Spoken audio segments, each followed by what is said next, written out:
ሁለት እንግዳ መንገደኞች ወደ አንዲት ከተማ አመሻሽ ላይ ገቡ። ከተማዋ በውበቷና በብልጽግናዋ ትታወቃለች። ነገር ግን በውስጧ የሚኖሩ ሰዎች ልብ እንደ ድንጋይ የጠጠረ፣ ግብራቸውም የከፋ ነበር። በዚያች ምሽት በሴዶም ከተማ ላይ የሚወርደው መቅሰፍት ዓለምን ለዘላለም የሚያስደነግጥ ታሪክ ሆኖ እንደሚቀር ማንም አልገመተም ነበር። ፀሐይ እየጠለቀች ባለችበት ሰዓት ሎጥ በሴዶም ከተማ በር ላይ ተቀምጦ ሳለ ሁለቱ መላእክት በሰው አምሳል አያቸው። ሎጥ የእንግዳ ተቀባይነት ባህል ያለው ሰው ስለነበረ መሬት ላይ ተደፍቶ እጅ ነሳቸው። ሎጥ እንግዶቹ ወደ ቤቱ እንዲገቡ ለመናቸው። እነሱ ግን በአደባባይ እናድራለን አሉ። ሎጥ ግን በከተማው ያለውን ክፋት ስለሚያውቅ አጥብቆ ለመናቸው። በመጨረሻ ወደ ቤቱ ተስማምቶ ገቡ። የከተማው ሰዎች ክፎች ስለነበሩ ገና ሳይተኙ የከተማው ሰዎች ከትንሽ እስከ ትልቅ የሎጥን ቤት ከበቡት። እንግዶቹን ለክፉ ድርጊት አሳልፎ እንዲሰጣቸው ጮኹ። ሎጥ ሊያረጋጋቸው ቢሞክርም ሊደበድቡትና ቤቱን ሊሰብሩበት ተቃረቡ። የሰዎቹ ግርግር በሎጥ ላይ አየለበት።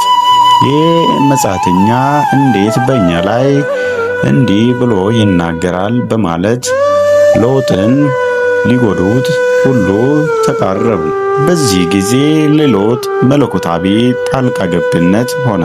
በዚህ በአስፈሪ ቅጽበት እንግዶቹ ወይንም መላእክቱ እጃቸውን ዘርግቶ ሎጥን ወደ ውስጥ አስገቡ። የቤቱን ደጃፍ ዘግቶ ውጪ የነበሩትን ሰዎች በሙሉ በእውርነት መቷቸው። ሰዎቹ ደጃፉን መፈለግ አቅቷቸው ሲደናበሩ አደሩ። አሁን የፍርዱ ሰዓት ደረሰ።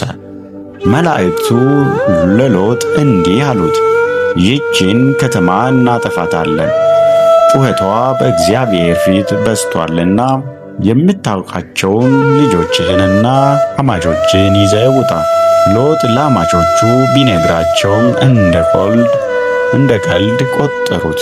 ንጋት ሲተካ መላእክቱ ሎጥን አጣደፉት። ሎጥ ግን ይዘገይ ነበር። መላእክቱ የእግዚአብሔርን ምሕረት በማሰብ የሎጥን የሚስቱንና የሁለቱን ሴት ልጆቹን እጅ ይዞ ከከተማው አስወጧቸው። ካወጧቸውም በኋላ ትእዛዝ ሰጧቸው። ነፍስህን ለማዳን ሽሽ፣ ወደ ኋላ አትይ፣ በሜዳውም ሁሉ አትቁሙ የሚል ጥብቅ ትእዛዝ ተሰጣቸው። ከዚህ በኋላ የእሳት ዝናብ ከሰማይ ዘነበ። ሎጥ ዞዓር ወደምትባል ትንሽ ከተማ እንደደረሰ ፀሐይ በምድር ላይ ወጣች። በዚያን ጊዜ ሰማይ ተከፈተ። ከእግዚአብሔር ዘንድ ድንና እሳት በሴዶምና በገሞራ ላይ ዘነበ። ከተሞቹን፣ ሜዳውንና በከተሞቹ የሚኖሩትን ሁሉ አጠፋ። ነገር ግን በወገኖቿና ጥላ በወጣችው ንብረት መጨከን ያቃታት የሎጥ ሚስት ሌላ መዘዝ በራሷ ላይ አመጣች። በዚህ ሁሉ ሽብር ውስጥ የሎጥ ሚስት ትእዛዙን ረሳች። ልቧ ወደ ኋላ ወደ ሰዎቹ፣ ንብረቷና ከተማዋ ተሳበ። ዞር ብላም ስትመለከት ወዲያው የጨው አምድ ሆና ቀረች። ሎጥና ልጆቹ ግን ሳይመለከቱ አመለጡ። አብርሃምም በማለዳ ተነስቶ ወደ ሰዶም አቅጣጫ ሲመለከት ከምድሪቱ የሚወጣው ጢስ እንደ እቶን ጢስ ሆኖ አየው። ይህ ታሪክ የሚያስተምረን ታላቅ እውነት አለ። እግዚአብሔር ጻድቃንን ከመከራ እንደሚያድን፣ ነገር ግን ክፋት የገነነበትን ዓለም ደግሞ ለፍርድ እንደሚጠራ ነው። ዛሬም ወደ ኋላ ሳንመለከት ወደ ሕይወት የምንሸሽበት ጊዜው አሁን ነው። አሁን ባለንበት ሰዓት እኛ ጊዜ አለን።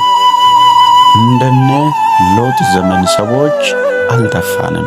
ስለዚህ ለመዳን ጊዜ አለን፣ ለመመለስ ጊዜ አለን። የመዳን ቀን ዛሬ ነው። እንድንድንበት ዘንድ የተሰጠን ከሰማይ በታች ሌላ ስም እንደሌለ የእግዚአብሔር ቃል ስለሚናገር የሎጥ ዘመን ሰዎች ልባቸውን በእግዚአብሔር ላይ ስለደነደኑ ስላጠነከሩ በእሳት ዲን ጠፍተዋል። ዛሬ እኛ ግን ጊዜ አለን። በማስተዋል እንመላለስ፣ እግዚአብሔርን በመፍራት እንመላለስ። የዳነው በነፃ ቢሆንም መዳናችን ግን ውድ ዋጋ ከፍሎ አድኖናልና የተከፈለው ዋጋ ውድ ነው። ስለዚህ በማስተዋል ተመላለሱ። ቪዲዮ ከተመቻችሁ ላይክ፣ እንዲሁም ለሌሎች ይጠቅማል ብላችሁ ካሰባችሁ ሼር ማድረጋችሁን እንዳትረሱ።